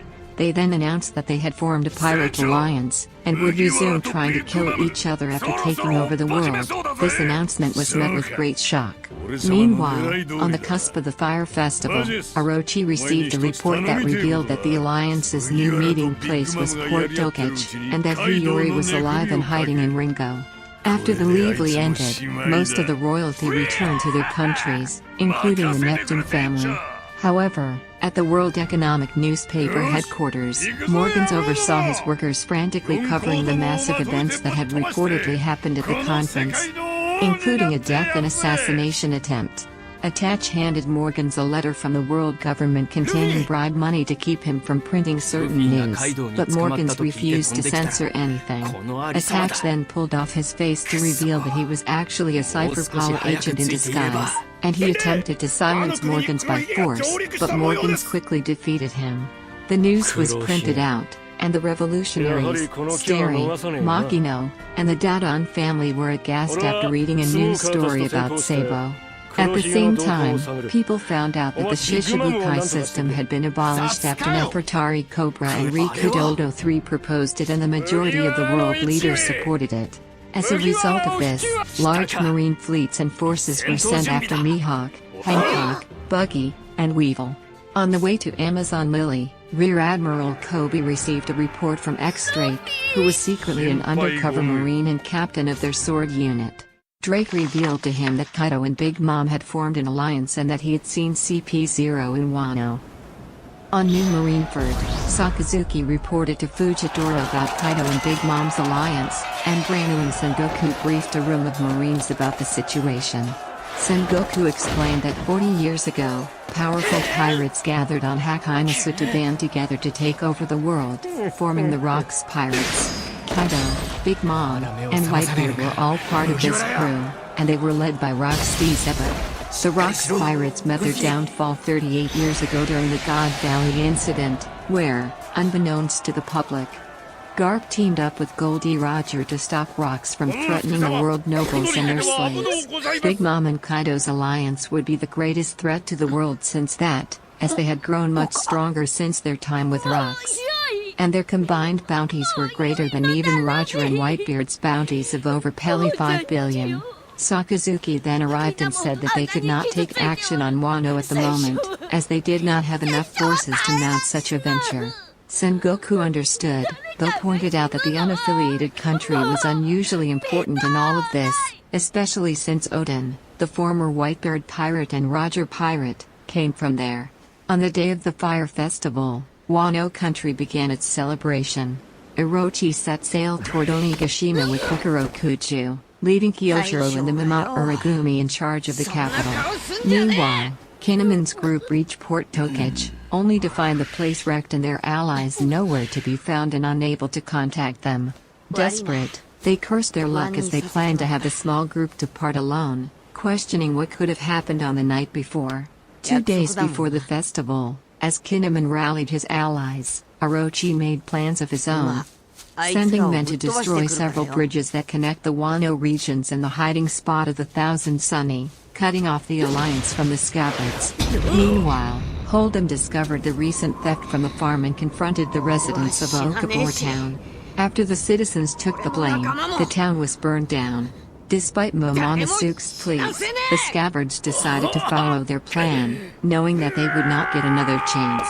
Momonosuke then asked them what would he do without them, and they told him that his father also started out alone, before finding and inspiring the Scabbards to become samurai. 41 years ago, in a brimming and flourishing Wano, the former shogun Kozuki Sukiyaki prepares to disown his 18-year-old son Kozuki Odin due to his outrageous actions he committed during his life. Odin, who returned from one of his failed attempts to go to sea, meanwhile enrages some citizen people when he cooks a pot of Odin over a man's cremate remains. A young Kinemon steals a valuable white boar from a gang and flees to the flower capital. Denjiro, however, tells him that the wrath of his parents, known as the Mountain God, would await those who won't return it. Just as the Mountain God attacked the capital, Odin overheard their conversation and told them to give him the boar. The Mountain God then attacked the capital and Kinemon tried to attack the god in vain. After finding out it ate Tsuru, Odin then approached the Mountain God with his offspring and cut the Mountain God in half with his Nitoryu. Since he possessed the white boar, he took the blame for it. He then received a message from his father Sukiyaki, telling him he has been disowned and exiled from the capital. When Odin happily set off, Kinemon and Denjiro became his followers. The trio went to Hakamai to meet the daimyo Shimotsuki Yasu, who introduced them to his new servant. Within 2 years after he has been exiled, Odin, Kinemon, and Denjiro parted ways with Yasui started touring through Wano country, with Odin wanting to explore the lawless Kuri. They were joined by the siblings Iso and Kikunojo, as well as the homeless Kanshiro and Raizo. One day, Odin went off to confront the criminals in Kuri, where he defeated all criminals and their boss, the most dangerous criminal in Wano, Ashuradoji. He then decided to take over the region, and together with his followers he worked to round up the criminals and restore order. Once he accomplished this, Sukiyaki reinstated him as his son, as well making him daimyo of Kuri. Odin, needing retainers as a daimyo, then decided to grant his followers the position of retainers. 6 years later, as the former members of the Rocks Pirates started forming their own crews in the outside world, Kawamatsu discovered Inuyasha and Nekomamushi, who were washed up on Puri Beach. They left so 33 years ago to find Wano country. After they washed up on Puri Beach and were found by Kawamatsu, they were bullied by some citizens, believed to be demons. But they were saved by Odin, who stopped the citizens, and the 3 of them became his followers. Odin then started to run out of money, so his followers went out to steal money from Yasui. They were caught, but to their surprise he gave them his money with the order to improve their social standing to increase Odin's respectability. They were successful in it, and 3 years later they were able to create a formal procession during Odin's visit to Sukiyaki in the flower capital. Later that year, Odin discovered that the Whitebeard pirates had washed ashore on Wano. He raced toward them and clashed with Whitebeard, with the intention to join his crew. Whitebeard, however, refused to let Odin join his crew, due to being concerned about his character. However, when he tried to covertly set sail at night, both Odin and Izo stowed away by riding on a chain. Whitebeard agreed on letting Odin join his crew if he could ride the chain for 3 days, but Odin, when there were only 10 minutes left, ended up drifting away. He then washed ashore on an island, scaring away a band of human traffickers who had tried to kidnap a woman named Matsuki Toki with the promise to take her to Wano. After she treated his wounds, Odin protected her when the traffickers returned with their leader Karma. However, Whitebeard then came and took out Karma when he offered Odin to join his crew, as he was impressed by Odin's willingness to protect Toki. Odin, Toki, Izo, and the stowaways Inuyasha and Nekomamushi then sailed and adventured with the Whitebeard pirates in one day. Toki revealed she was a time traveler who was born 800 years ago. Meanwhile, Goatee Raja read the news of Odin joining Whitebeard and expressed his desire to meet Odin.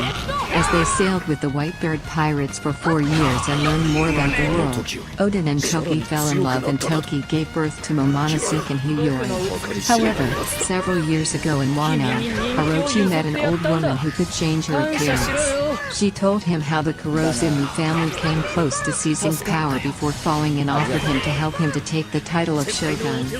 Orochi had amassed wealth by stealing and borrowing from Odin and Yasui, and the old woman posed as Odin to get him a job in the shogun's castle by lying that he and Orochi were like brothers.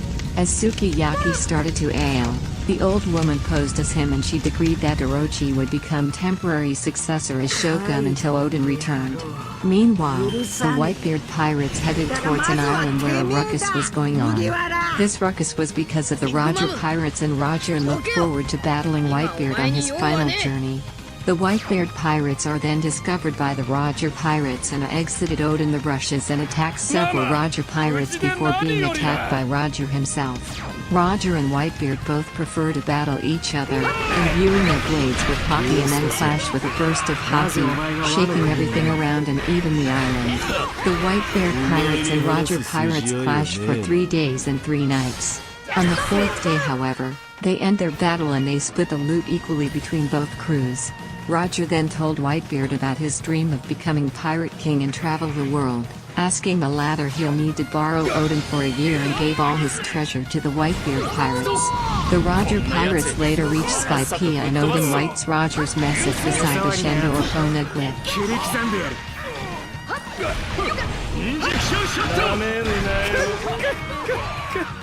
俺のキャンたっぷり味わってもらうぞ。お前のキャンディーなんかベラベラの火で溶かしてやるよ。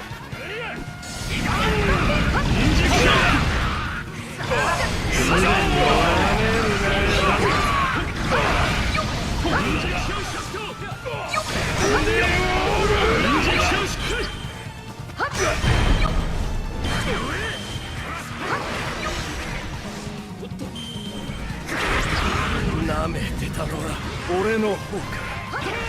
ありがとな。お前のおかげで倒せたよ。感謝する。よし、先に進むぞ。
ビッグマム、前はカイドウの後だって言っただろ。まあまあまあまあ、その減らず口俺が永遠に閉じてやるよ。ママの邪魔はさせねえ。もっとこっちに兵を回せ。なんとゲットシェイブ。しぶといやつね。プロメテウス、燃やし尽くしてやるな。はいママ、お前たち覚悟しろ。てめえら絶対に許さねえぞ。おい、お前たちもこっちに来な。はい、ただいま。もうチェックメイト。あ、これよ、刃に移りな。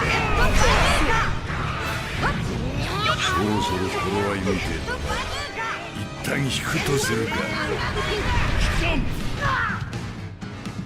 まだまだ決めてやろう。散々俺をここにしやがって許さねえぞ麦わら。お前がどれだけ怒ってようと俺の邪魔は絶対させねえ。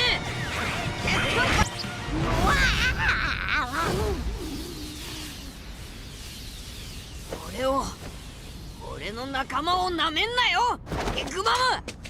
その程度で俺に勝てると思うな。こにゃ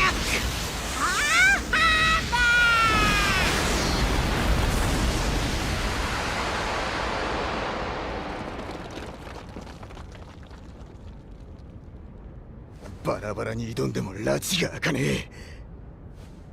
ビッグマムに一泡吹かせるにはルフィ一斉に仕掛けるぞ。うん。どこへ行きやがった。ああ、手余すやはずゲリ。我らの狙いはお前だって。さあご飯の時間よ。くらえ。放電しなさい。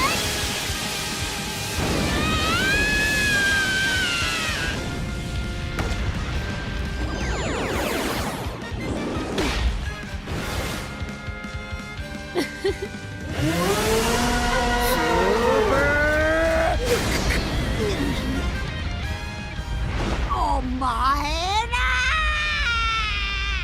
今だ、行くぞお前ら。ゴムゴムのディアブルジャンプ一対3000。麦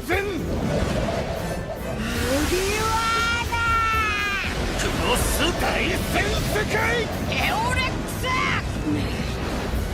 バズーカ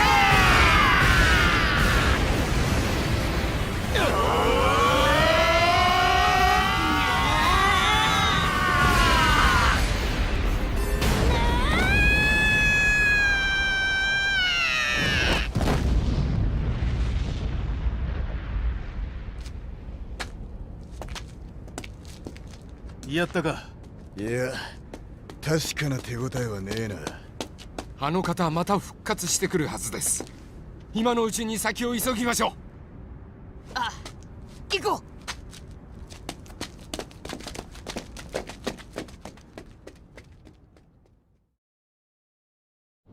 う。あいつら許さねえ。どどこ行きやがった。麦わら。ざまねえな、ビッグマム。てめえは黒ひげか。麦わらに手ひどくやられたか。おめえのイカれっぷりもどうやらここまでみてえだな。さすがに耳を疑ったぜ。あんたとカイドウがぶつかるって知った時はよ。あんたら麦わらをめぐりお互いの戦力を消耗する。俺にとっちゃあんたらを潰す絶好の機会ってわけだ。麦わらの連中は予想以上にやってくれたぜ。大した苦労もなく四皇の首を取れる。二人もだ。あんたもカイドウもここで消えてもらう。老いたあんたらの時代はもう終わったんだよ。ふざけるんじゃねえ。俺がてめえみたいな若造に負けると思うのか。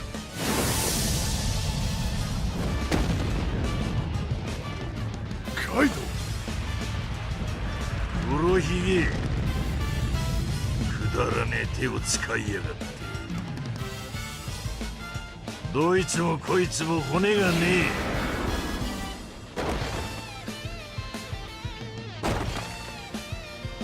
え。ティーチ船長、すまねえ。闇討ちは失敗だ。そこのババアがどうなろうと知ったこっちゃねえ。だがこれ以上俺の島で暴れようってんなら生かしちゃおけねえな。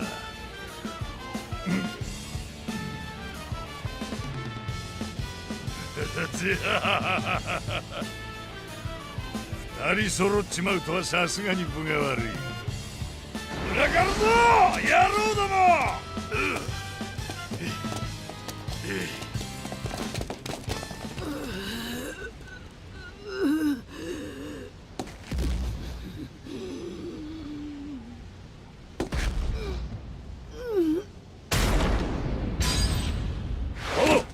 突進するぞ。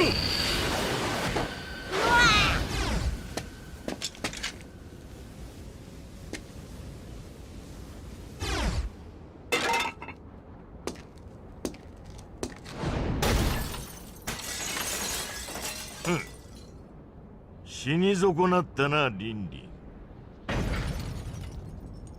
ン。まあいい。これで邪魔者は残らず消えた。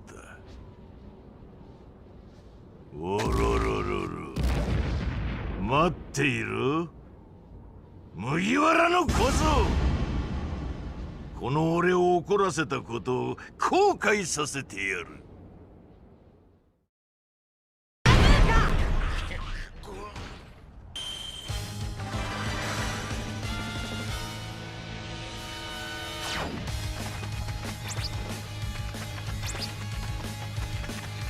おろろろろ、野郎ども、徹底的に奴らを潰せ。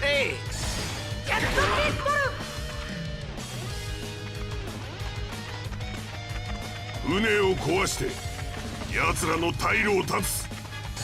ジャットピットル、はっよっ、レッドホールであれば俺は麦わらを叩こう。勝利する確率は限りなく高い。はっよっ、レッドホールはっよっ。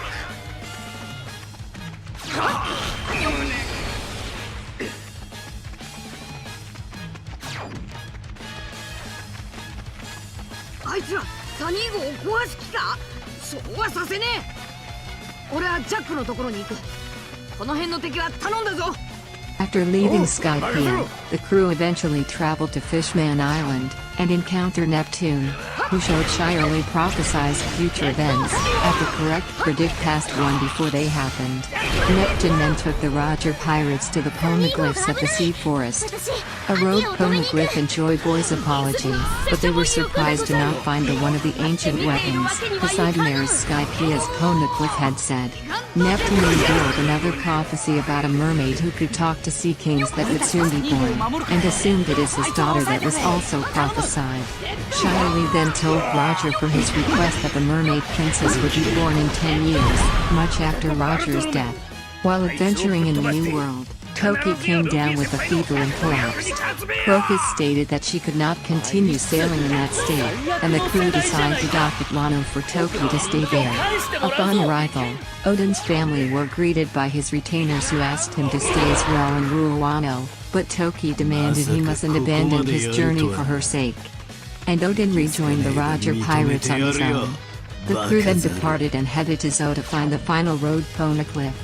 With the transcripts of all 4 road poneglyphs, the Roger pirates charted course to the final island, and conquered the Grand Line, with Roger becoming the Pirate King. Odin wrote of this experience, recounting that they had discovered the truths about the Void Century, the meaning of D, and the ancient weapons. And he learned that Wano had once been connected to the outside world. He continued to describe Roger finding Joy Boy's treasure, prompting Roger to name this island Laugh-Town. Sometime after that, the Roger pirates were disbanded. Roger ordered the crew to sail to someplace where the Marines aren't waiting, saying he will be the first one to leave the Oro Jackson. After reaching an island, Roger stepped off the ship with a tearful send-off from his crew. Afterwards, the crews headed to Wano to drop off Odin, who claimed his intention to open the borders of Wano before the day that Joy Boy appears. In Wano, Odin reunited with his family and retainers, surprised by the love and happiness the citizens showed towards him, although he left Wano. The retainers told him about Orochi becoming shogun and how he had been oppressing the citizens with the aid of Kaido. After hearing about how his family was threatened, a furious Odin headed to the flower capital. After taking out all Orochi's guards, Odin prepared to attack Orochi, who in fear warns Odin about Kaido's revenge, but Odin continued his assault. Odin was prevented from killing Orochi by Kurozumi Semimaru, who protected Orochi with his devil fruit, and Odin then learned the truth about Orochi's uprising from Higurashi, who posed as Odin's father.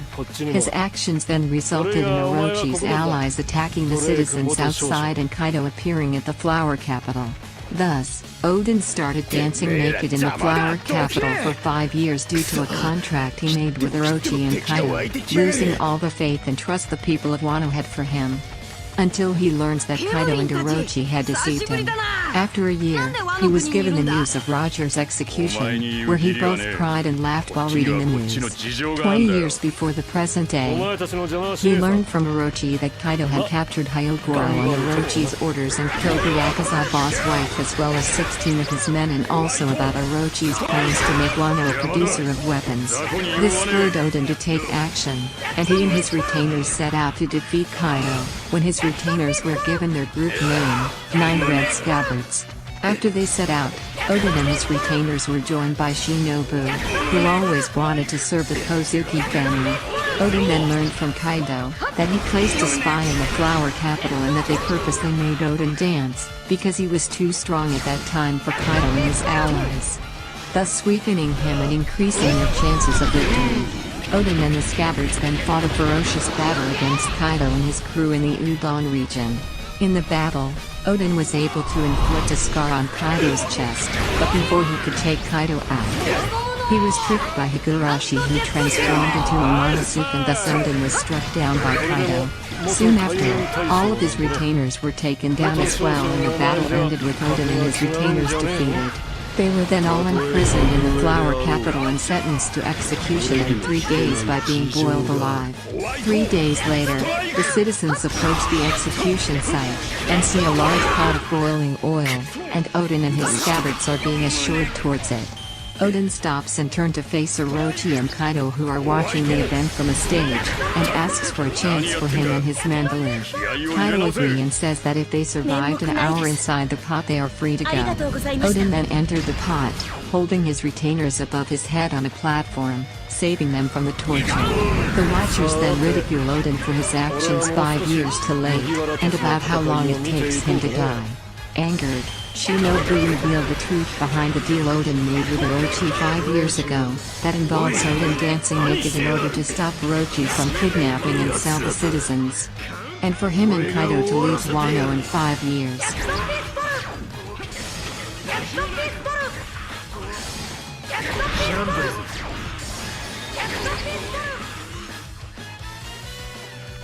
Kaido! 今度こそお前に勝つ！カイドウをぶっ飛ばす覚悟ちゃんとできてんだろうな。不甲斐ねえとこ見せやがったらそん時は俺がてめえごとカイドウをぶっ飛ばす。お前を一人で戦わせるものか。俺も行くぞルフィ。いよいよ奴との決戦の時だ。やるぞ麦わらや。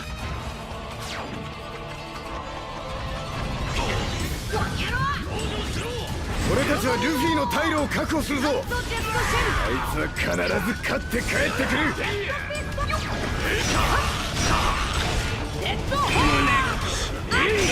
カイドお前をぶっ飛ばしに来た。おろろろろ証拠にもなくまた来た。いいだろう叩きのめしてやる。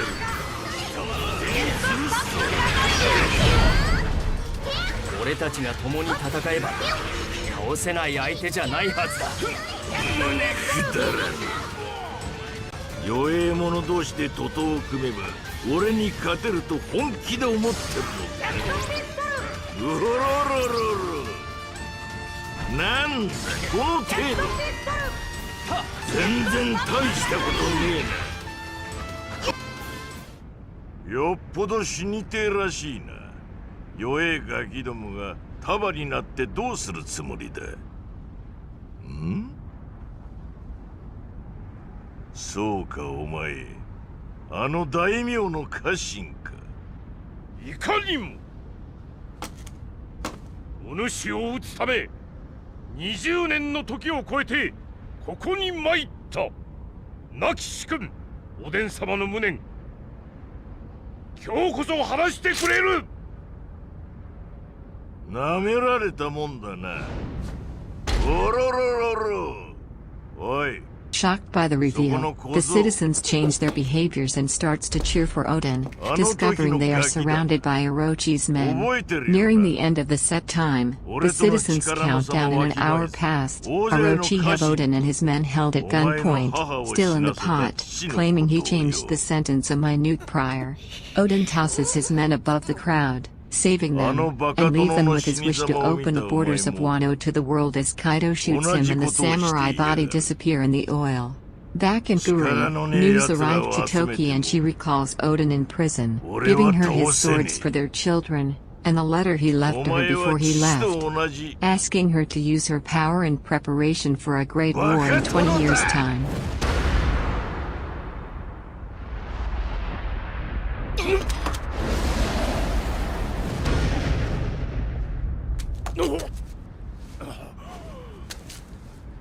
てめえら覚悟はできてんだろうな。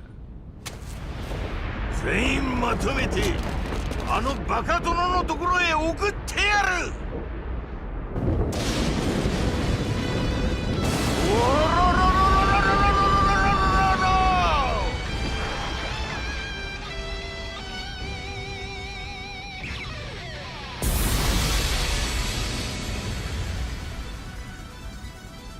俺に立てていたことを地獄で後悔しやがれ。